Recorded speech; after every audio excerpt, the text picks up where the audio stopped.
Hey everyone, welcome to the CyberHub Engage daily cyber briefing in our inaugural Friday wrap-up. James Azar here, your host. Thank you so much for tuning in to our inaugural episode. I have a very special guest for our inaugural Friday wrap-up with some mind-blowing information that's sure to take you into the weekend wondering what you're going to do with yourself. I have Ann Johnson, the Corporate Vice President of Cybersecurity Solutions for Microsoft on the line. Ann, thank you so much for being my first guest. I am humbled. Thank you. Well, thank you. I am really excited to kick off your Friday wrap-up. I'm telling you, this week has been crazy. We've been talking about a lot about ransomware, and we hosted a roundtable. CyberHub Engage hosted a roundtable on Tuesday with about 20 Atlanta CISOs, and ransomware and phishing dominated our conversation. They seem to be simple problems that we've all been talking about for ages, but there appears to be no real credible solution for them, which tends to take us into kind of our wrap up of this week, which really goes around the one of the big stories, and was the Pemex, the Mexican oil firm, refusing to pay the ransomware. How do you see that? How do you see companies that are refusing to pay ransomware? And is that a smart decision? How do you approach it, I guess? I think every company has to make the decision to bring their business systems, their critical business systems, back online as quickly as possible to avoid any interruption in service, regardless of what service they offer. And we've seen, companies at all kinds of various degrees of maturity. So if a company feels like they can recover, they have, one of the keys is you have good backups that you can recover from and get your critical business systems online, then it may be a good decision for you to say, we're just going to recover. Unfortunately, we see a lot of companies that have so much technical debt and they don't have a great backup process, and they can't recover those systems. They are unfortunately ending up paying that ransom, which is only furthering the industry, right? The more ransom they collect, it's low cost to the attackers and high return on investment, so they're just going to keep doing it. That's one of those where at the roundtable, we had a representative from the Department of Homeland Security there from CISA, and he mentioned when you pay the ransom, you go on the list of those who paid the ransom, and they're really, it's kind of like a gentleman agreement. They're going to tell you, we're not going to come back for 12 months or something along those lines, but we're going to come back because you paid. And you know what? You're worth the trouble at this point. Do you see that trend do you see the repeat payers continue to get kind of ransomware? Is that a real trend? We haven't seen that trend, but I also think ransomware in itself is, I hate to say it, it's kind of in its infancy, right? We've only been living at scale for a couple of years here with ransomware attacks, and there's still so many new, fresh places for the attackers to go that they will get a payout. One thing we are seeing, and I know you've seen this trend with state and local agencies across the U.S., that because they have technical debt and because they aren't as resourced as other organizations, they are considered kind of low-hanging fruit for the attackers. We also see correlation between organizations that have cyber insurance and those that get attacked. So there's some correlations we've seen, but the repeat we haven't. But it reminds me of the old joke, about the IRS, that if you're successfully audited, they're going to audit you again. I don't even know if that's true. To me, it's absolutely mind-boggling of the amount of information they have when they actually launch a ransomware attack. And I refer to they as the attackers. And you kind of have some very interesting statistics to share with us around ransomware from your Q1 stats on breach response. And I'd love for you to share a little bit of those statistics so our listeners can really get a feel as to what's going on with ransomware and how's it spreading across the industry, because those are just mind-boggling stats. Yeah, and as we get into those stats, and you know this, right? I'm telling you things you and a lot of your listeners know, but the reason that the ransomware actors have so much information is they've done reconnaissance. And Potentially someone else has broken into the environment and they're selling environment access, to the folks that are actually going to perpetrate the ransomware. Potentially someone else has done the reconnaissance. It's become an entire ecosystem. It's really specialized with these attackers, and they collaborate and sell data amongst themselves. So I'm never surprised how much information they have in a company because, as you know, the paradigm in the industry switched a long time ago to assuming a breach, right? So everyone has someone in their environment. The question is, how quickly can you detect them, contain them, and get them out? But on to stats, because I do have some interesting stuff. So we have a team called the Detection and Response Team. You'll see them commonly called the DART team, and they do customer incident response. They do it both proactively and reactively, and we do it around the globe. The team did over 200 engagements last fiscal year, and we're on a higher trend, which is really great news this year. And our fiscal is just so you know, July to June. So the data I have is from July to September. So what can I tell you? What would you like to know about these trends? So I kind of want to start with the trend of really what's the pie divided in between how much does ransomware play a role in really a lot of the incident response, and how much of it is other things? It could be a breach scenario or a data collection or IP theft. We saw that with the Boeing case. So what can you tell me around how does the pie divide? Yeah, so ransomware for what we saw in our first fiscal quarter was 17%. The highest piece of the pie was just an APT attack. 37% of what we saw were just standard APT. And then you have things like, compromised accounts. Was there data exfiltration? You'd be surprised at how low the data exfiltration was. It's about 3%. And financial theft, again, was about 3%. And compromised accounts were the next thing behind ransomware. So financial theft. So people collecting data. So a lot of data collection. Ransomware is real hard cash for hackers. And at the end of the day, hackers are in business to make money. They're not doing this to disrupt. Contrary to all popular belief, they're in it for the money. But financial theft at 3% seems really, I guess that seems really low. Does that include BECs? I don't have that data, but I'm going to believe it does because there is no other category for financial. But you know why? And that's just a quarterly number, so it's a point-in-time view. What we see with financial theft is that it's very cyclical.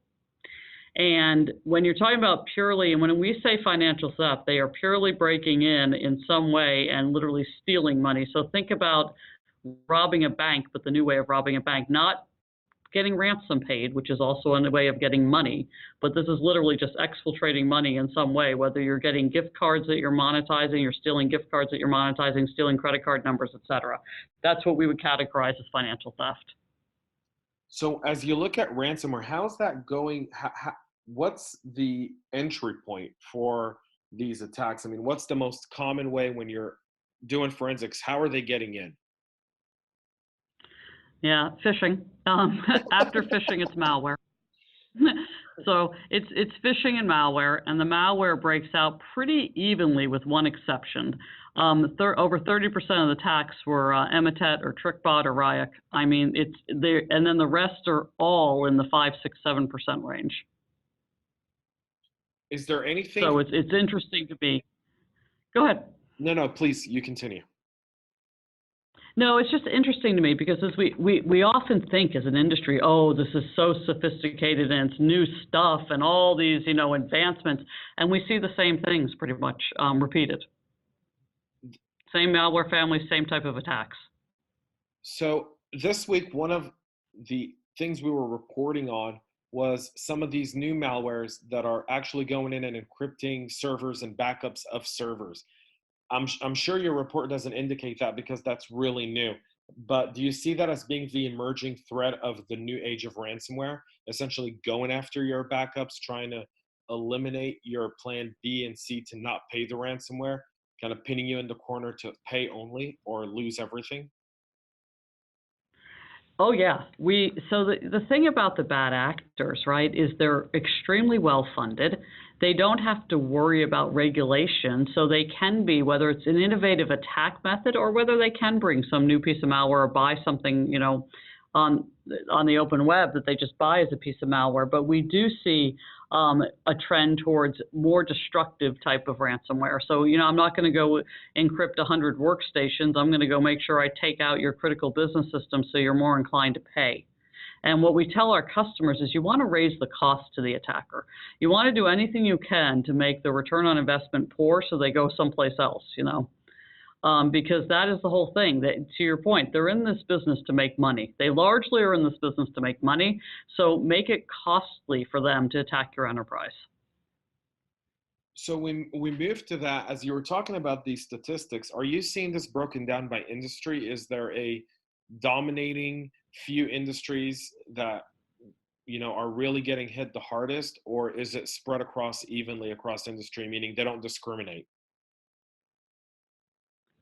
Yeah, so it's not going to surprise you at all that we saw in the quarter financial services were 28%, government was 25%, and 13% was the energy sector. I'm sorry, 13% was discrete manufacturing, and then everything else is kind of lumped in the 5% range.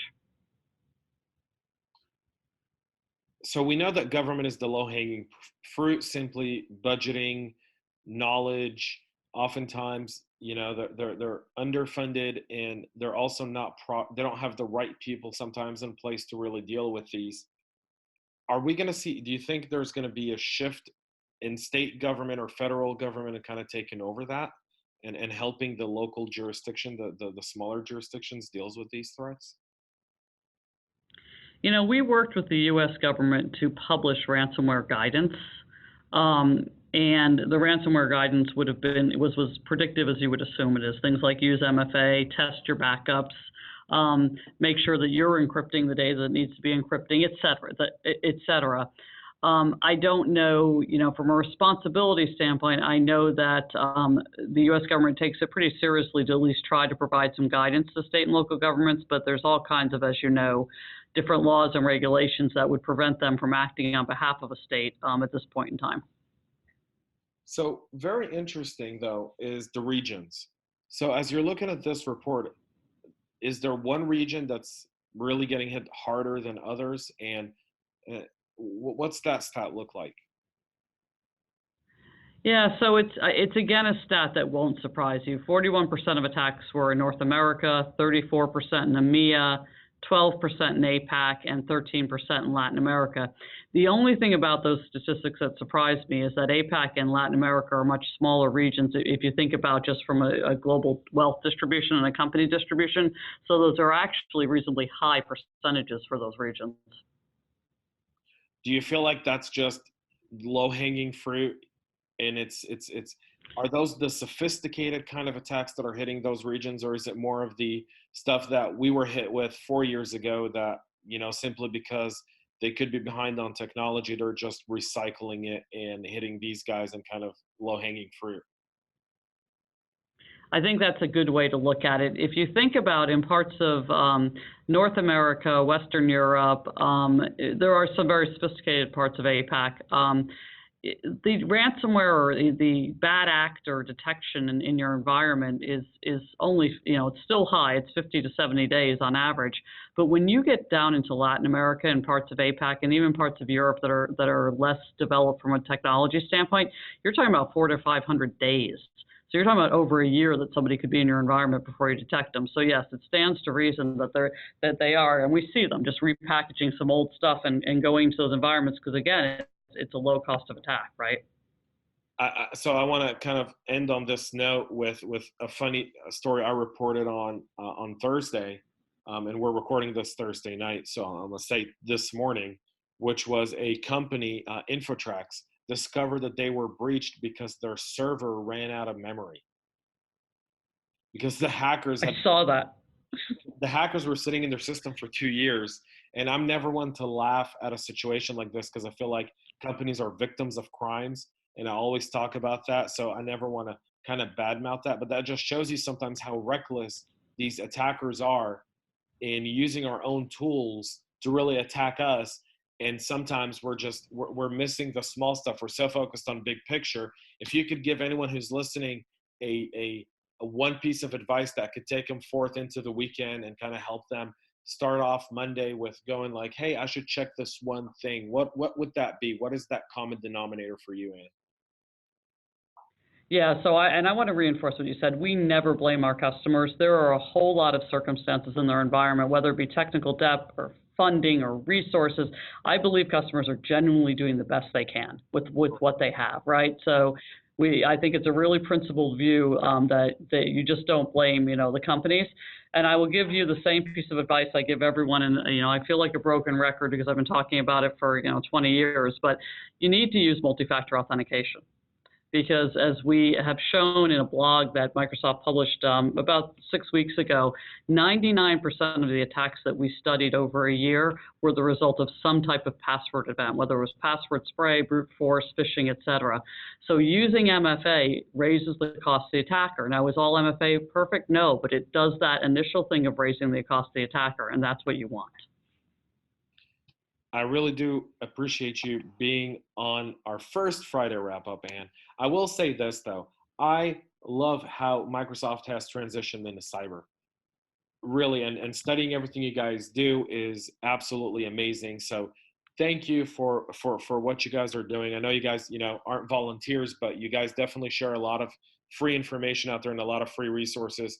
Is there anything that these guys, that our listeners should know of, some resources that you guys maybe have available that they can take advantage of? Absolutely. We publish a lot of technical data on Tech Community and on the Microsoft Security blog. And we've done work with CIS on secure cloud architectures for Microsoft 365 and for Azure. All of those are available to our customers, or they're available to anyone actually to download. And the blog series is quite detailed that we have up on Tech Community about all different kinds of security controls. So that's where I would point folks. And then, as you said, we put a lot of stuff out into the public domain because we believe that we have a moral responsibility to do so, and we'll continue to. And I really appreciate you being my first guest. This was awesome. Thank you so much. I look forward to seeing more that's coming out of Microsoft and your team. Thanks so much for listening. For our listeners, make sure you subscribe, share this. This is great information that's readily available right here on the CyberHub Engage podcast. For those listening, thanks so much for tuning in. We wish you a great, amazing November weekend. And to everyone else, we'll be back with more on Monday.